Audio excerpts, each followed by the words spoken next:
Congratulations on a great performance over a former champion. Obviously, a big win for you, man. Quick evaluation. I mean, how do you feel like you executed tonight, and how are you feeling right now? I felt great. I just execute everything that we trained, that we planned.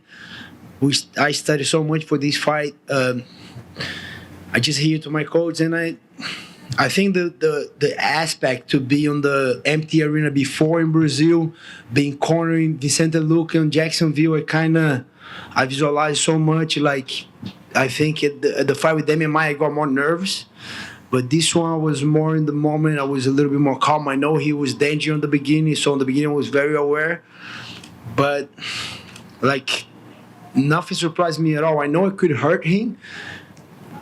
I kind of felt that he could hurt me more. But as the fight was going, I say, oh, okay, he hit hard, but like nothing like I never felt with Gene Luque. He hit super hard. And yeah, I just execute everything I trained. I visualized the fight on that way with the finish. I didn't get the finish on the beginning. That is not a bad thing for sure. I want to finish, but I want to show everyone that I can fight 5 rounds with the former champion, take him down and do everything that I did. You know, I feel great right now. For sure, still a lot of things that not being crazy, but a lot of things that need to get better, need to get fixed. The follow-ups, a couple things that Henry just pointed to me. But yeah, I'm happy with my performance for sure. Clearly the biggest win of your career, but your emotion afterwards, you know, it looked like you were kind of fighting back tears a little bit. Can you say what was going through your head at that moment? Yeah, because I sacrificed so much. I need to be in the moment. When I go to the fight, like when I sign a bout agreement, and I have a fight coming up, I make if I translate that, it's gonna be like a stairs of the ghost, or like stairs of the ghost. A lot of things that I need to do to win the fight. And the hardest thing to me is to be honest with myself and do everything that I plan to do. And I plan a lot of things. Oh, I gotta stretch every day. I gotta do this session. I gotta do that session. I gotta do this drill. I gotta do that drill. I gotta study. And I do so much on that, and it's hard to do every little thing. But I try to be honest with myself and do everything that I need to be on a crazy zone. And when I step in the octagon, I feel if I do everything that I said I supposed to do and I do it, I get there very comfortable and I get in the zone. So I got in the zone, but it's a lot of emotion to like, wow, I did everything I did. Okay, I'm happy. Now we're going to perform, and I execute. And just like, wow. It's just like, okay, it worked, you know, like it paid off. It's not easy. People don't realize, like, I got my 2 kids, I got my wife. But when I got to a camp, I need to go out a little bit. I need to be with myself. I need to study the fights. And I'm kind of nerdy on that. Doesn't look like, but I study a lot, break down the things, and I make my notes. And there's a lot of work, and people don't realize that. But I think it's been showing off my performance. And after the fight, I always like, wow. It's kind of like a release, you know. Okay, I execute. Let's go. And then emotions come a little bit. Can you point to what the key is to your success? Because you've always had talent. But there was a time when your spot on the roster was at risk, right? I mean, there was talk of them releasing you. Yeah. And now you're about, you know, maybe having a #1 contender fight in the very near future, maybe a title fight. What's the key to go from there to here? It's a lot of things. It's not only one thing, but I remember that spot. Like, I remember I supposed to fight Paul Felder, and I had the surgery on my elbow. I didn't fight Felder, and that was the last fight on my contract. And they gave me Jason Sago, and I know I had to win that fight. But I started doing a lot of things. I changed my conditioning coach. I started doing a mental coach. I started adding a lot. But I think one of the things that helped me a lot was got back to jiu-jitsu. You know, I was just like, that was my roots. I was falling in love with the striking. And I was just doing striking. I was sparring, and sometimes I was taking the guy down. And on the beginning, it was too easy to take the guys down and submit. And then I like, you know, I'm in a comfort zone. I got to go more stand-up. And I started just going stand-up, and I missed the timing with the takedowns, and I missed the timing with jiu-jitsu. And then I kind of realized, okay, that's my roots. I need to come back. And then I started competing a lot of jiu-jitsu, training more. And I think that was the key. As soon as I got back to jiu-jitsu, everything started clicking a little bit. Takedowns were there, the strike was there, and I just kept training. And I think it's kind of like click a little bit, and then took a couple losses. After that, I lost to Dan Hooker. That was another thing that I realized I need to study more. I was get too pumped up to the fight. I rocked the guy a little bit. I was going forward crazy. I want to finish the fight, and then after that fight, I learned that. But I think it's just a process. And after I stopped with the crazy weight cut, I started performing a lot better too. That was the key, I think. One of the keys. It's a lot of things, not one thing that I can point, but we stopped with that craziness. Yeah, I felt a lot better. Nice. Last thing for me, we don't know what's going to happen yet with the title fight, but I mean, you obviously have a very good case for being in there.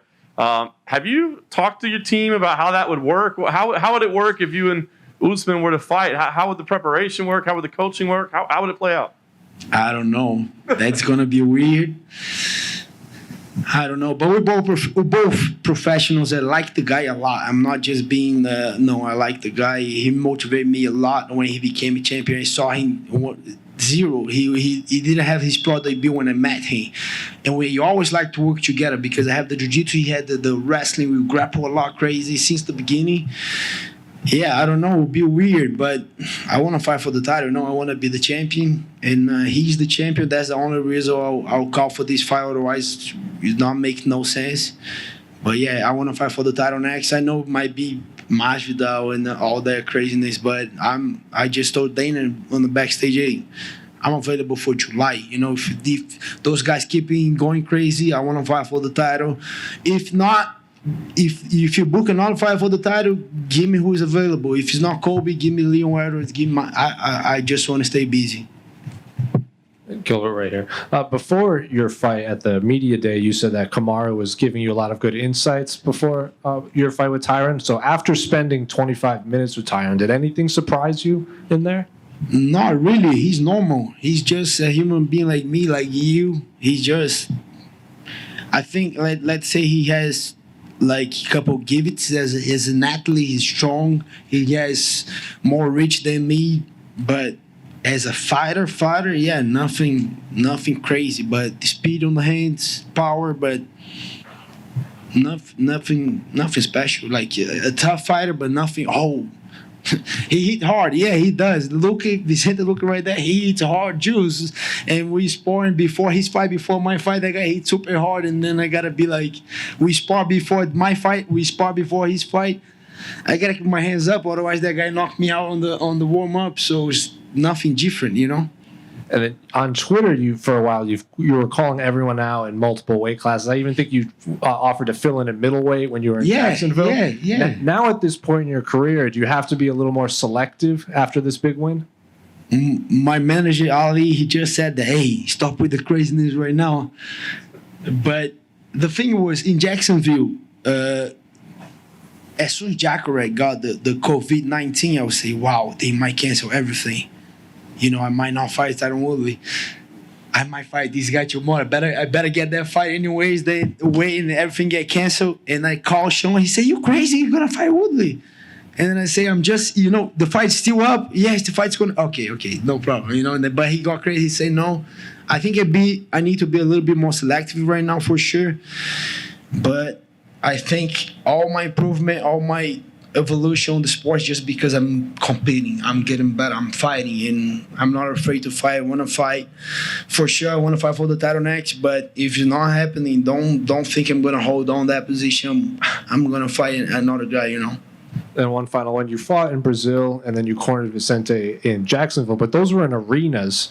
This was in a smaller venue with a smaller octagon. So did it feel a lot different fighting in the Apex?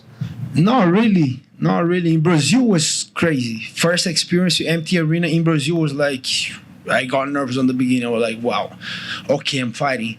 But then I went to Vicente and was the same feeling. And then I started visualizing a little bit. And then I got to the Apex, and I got here on Thursday to do the media, to the pre-fight interview, and then I like, hey, let me take a look right here. Let me see what's gonna be the and then I kind of took that look.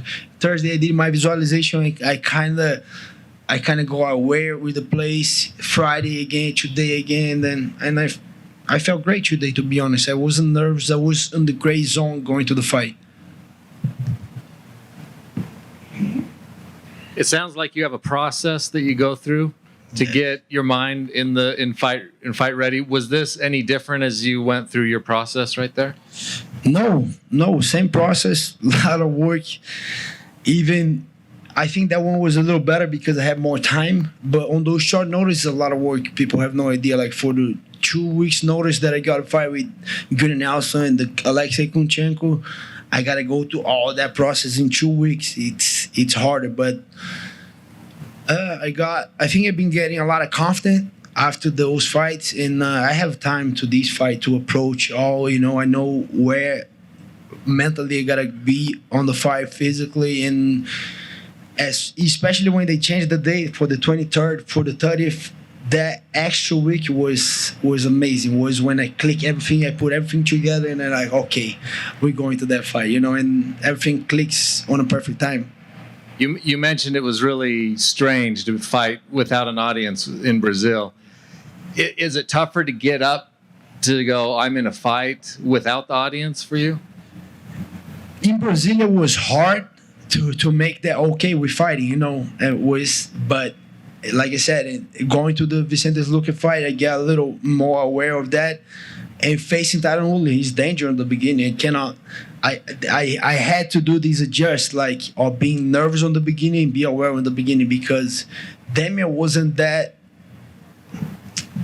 threat for me on the beginning, because he's more as a grappler. I'm a grappler too, and I could get a little nervous and a little get things up as the fight was going. But Woodley's danger, I gotta be aware since the fight started, and I think I realized that, and I adjust that and I execute.